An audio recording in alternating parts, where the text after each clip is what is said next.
Le SP500 a fait un nouvel ATH hier. Aujourd'hui, donc statistique importante, on aura donc le Corps PCE cet après-midi à 14h30. Également hier, on a eu également le PIB américain. Je vais y revenir tout de suite dans la vidéo. Donc bienvenue. Je vais faire donc le brief donc du S&P 500, Nasdaq, DAX et CAC 40.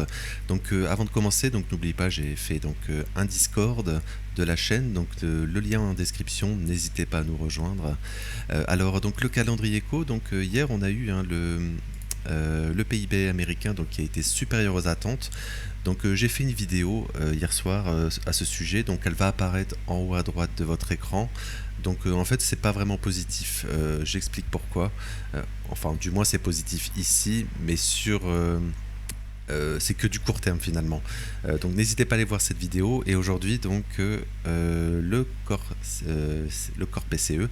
Donc on a d'une année sur l'autre un forecast à 2,9% et donc un forecast à 0,3%. Donc en fait comme le mois précédent.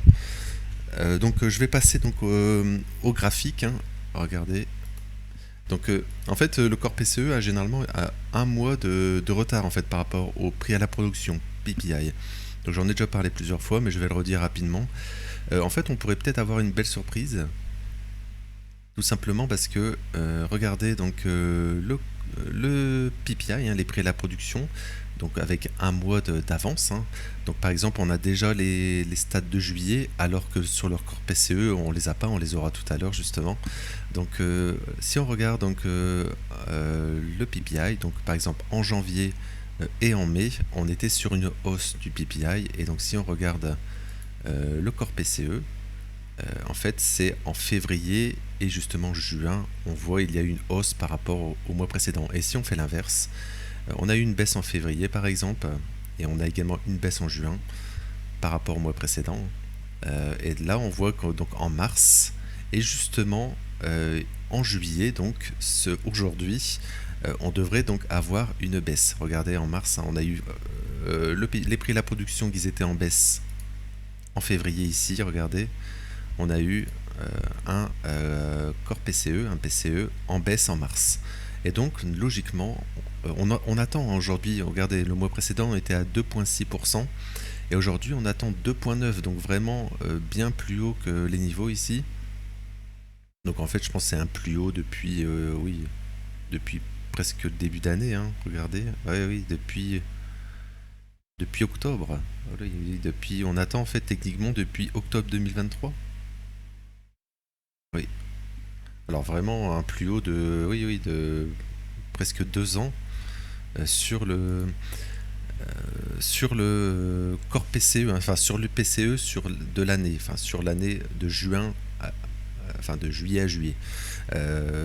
Voilà, donc on aurait vraiment une très forte hausse, et on voit justement sur les prix à la production que c'est pas forcément en fait. Voilà, le juin on était en baisse, on était à 0,4 en mai, 0% là, en juin. Donc techniquement, hein, avec un mois d'avance, hein, on devrait avoir la bougie, enfin le graphe ici, juillet, on devrait peut-être avoir une belle surprise, au moins peut-être stagner, mais si on stagne, on sera bien en dessous des attentes, donc ce qui pourrait être positif. Alors je ne sais pas la réaction des marchés, parce que je vais passer donc sur le SP500. En fait, on a fait un ATH, hein, justement, on en parlait depuis le début de semaine. Voilà que la baisse ce serait probablement un piège baissier, donc ça a été le cas. On a baissé, on a pris les plus bas de lundi et on envoie plus haut et chercher l'ATH. Donc maintenant, il faut faire attention parce que voilà, c'est une zone de prise de profit, hein, un nouvel ATH, parce que on fait une sorte de figure de distribution en fait. Hein, là, regardez, on fait une sorte de figure comme ça. Voilà, il faudra faire attention. Oui, figure de distribution en cours. Voilà, on pourrait donc peut-être faire un piège, hein, une bonne nouvelle. On va chercher plus haut et finalement on mèche aujourd'hui, dernier jour de la semaine et du mois également de août. Donc il faut faire attention. On pourrait avoir un retracement en fait. Hein, c'est surtout qu'on a été chercher les plus hauts avant la stat éco. Donc sur la SP500. Donc attention, voilà, d'avoir peut-être une sorte de fake move en fait à l'annonce. Aller chercher donc encore un nouvel ATH et peut-être se retourner jusque la clôture peut-être. Mais ce qui est intéressant en fait, c'est sur le Nasdaq, on en avait parlé. Nasdaq, donc en fait on a perdu ce fair value gap. Donc là c'est positif sur le Nasdaq. Donc ça voudrait dire qu'on aurait peut-être une hausse assez conséquente si on doit aller chercher un nouvel ATH, c'est-à-dire aller chercher tous ces sommets. Donc ça nous ferait une hausse, on va dire, environ de... oui, d'un peu plus d'1%, oui, 1,4. Donc ce qui est assez élevé, hein, 1,4%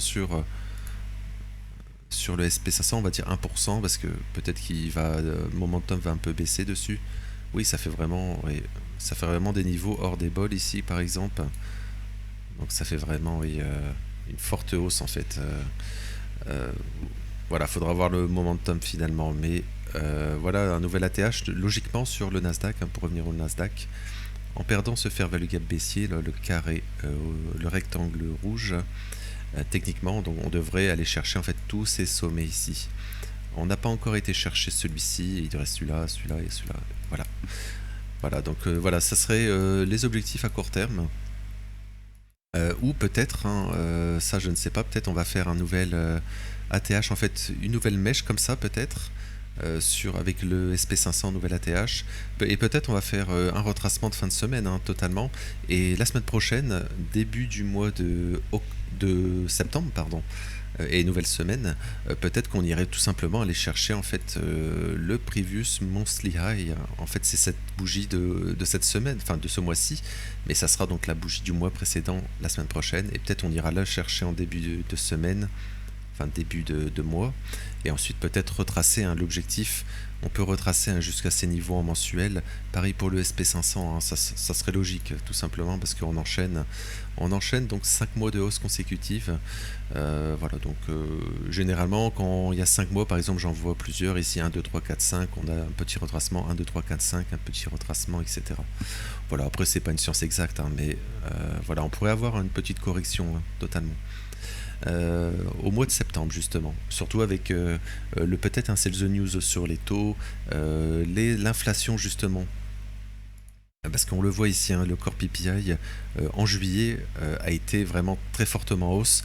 Donc finalement on aurait en fait une bougie ici, alors on n'a pas celle de juillet, elle va arriver cet après-midi, mais la bougie de septembre justement le mois prochain, elle pourrait être très mauvaise, en très forte hausse, et donc voilà, ça remettrait du doute sur une baisse des taux. Et donc qui dit donc voilà, chômage, enfin marché du travail en berne en fait, hein. On a vraiment eu une forte baisse du NFP, hein, il y a quelques semaines. Et en plus Jérôme Powell, hein, le confirme. Voilà, c'est pour ça qu'il souhaiterait baisser les taux. Et également donc le PIB, donc allez voir ma vidéo, vous verrez dans les détails des chiffres qu'il n'est pas vraiment positif.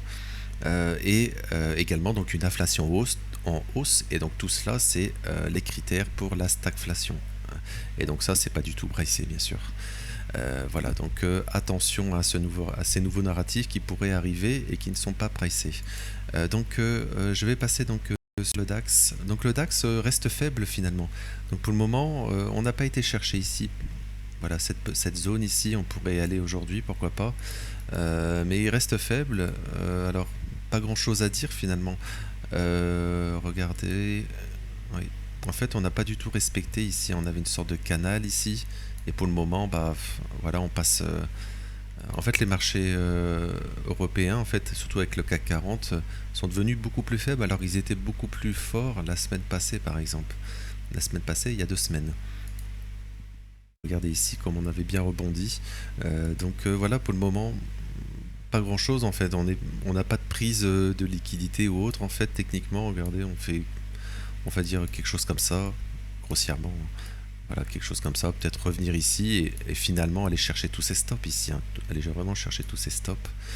Voilà, ce sera un scénario, mais voilà, c'est assez risqué, hein. Enfin, moi je le dis, hein, je le redis, je fais pas du court terme, c'est simplement on fait des briefs pour montrer les niveaux et faire du suivi, finalement c'est toujours intéressant. Voilà, mais voilà, prendre des positions, pourquoi pas, si on revient sur cette borne basse ici, voilà, faire une continuation haussière, c'est la logique voudrait que c'est ce qui se passe. Mais ça dépendra donc des indices US. Donc finalement pas grand chose à dire, hein, sur le DAX. Je vais terminer sur le CAC 40, hein, CAC 40. Donc CAC 40, on en avait parlé hier, on a eu le gros gap baissier donc suite au discours du Premier ministre. On avait dit donc on allait ouvrir probablement sur un gap haussier, ça a été le cas, et et retravailler ce gap, hein, justement. Donc on l'a pas comblé complètement, mais on y est très proche. Donc pourquoi pas, hein, si les chiffres sont très bons du CPE, Core CPE, peut-être refaire une mèche pour combler ici, hein. Et combler également, donc voilà, revenir, voilà, on n'est pas venu, hein, totalement, donc peut-être combler ici en fait ce fair value gap et même retester celui-ci par exemple. Voilà. Et en fait l'objectif après ça serait donc une continuation baissière, hein, sur la CAC. On retrace en fait une très forte impulsion baissière ici. Donc on est en train de la retracer, donc peut-être qu'on ferait ça pour aller ensuite plus bas ensuite. Voilà, en fait il faut vraiment s'affranchir si. Oui, mais après il est trop tard, je veux dire, techniquement si on faudrait s'affranchir de ces niveaux finalement pour en fait ne pas respecter les fair value gap. Mais bon, pour acheter, je veux dire, ça sera pas du tout un bon point d'achat. Donc là, l'objectif, ça sera vraiment plutôt donc une continuation baissière sur le CAC 40. Je vais aller regarder en daily rapidement. Bon, voilà, ok. Ok, donc et le mois, on va regarder la clôture. Donc oui, on a pris les mois. Donc techniquement, on pourrait aller chercher, oui, le plus bas ici. Donc en fait, ça serait refaire un plus bas. Donc soit peut-être début du mois prochain ou l'inverse tout simplement. Les débuts de mois sont toujours très intéressants. J'avais fait une vidéo, la première vidéo de la chaîne c'était le 1er août justement, et donc c'était un point sur bon ça peut être c'était la première vidéo, elle a peut-être mal vieilli, mais c'était un point donc sur les prix d'ouverture, hein, du mois, les nouvelles bougies long terme, enfin moyen terme, enfin hebdomadaire, mensuelles, trimestrielles, semestrielles, annuelles sont extrêmement importantes et elles donnent beaucoup d'indications sur ce qu'on peut faire sur le mois. En fait, les débuts de mois sont toujours très intéressants et on fait généralement enfin débuts de bougie, pardon, sont souvent très intéressantes parce qu'elles donnent une indication en fait à ce qui va se passer plus tard dans le mois. Voilà, donc je vais m'arrêter là pour aujourd'hui. Donc n'hésitez pas à vous abonner, à liker, n'oubliez pas le Discord. Et donc je vous retrouve tout à l'heure pour le brief Forex et matières premières et je vous souhaite donc une belle matinée et merci.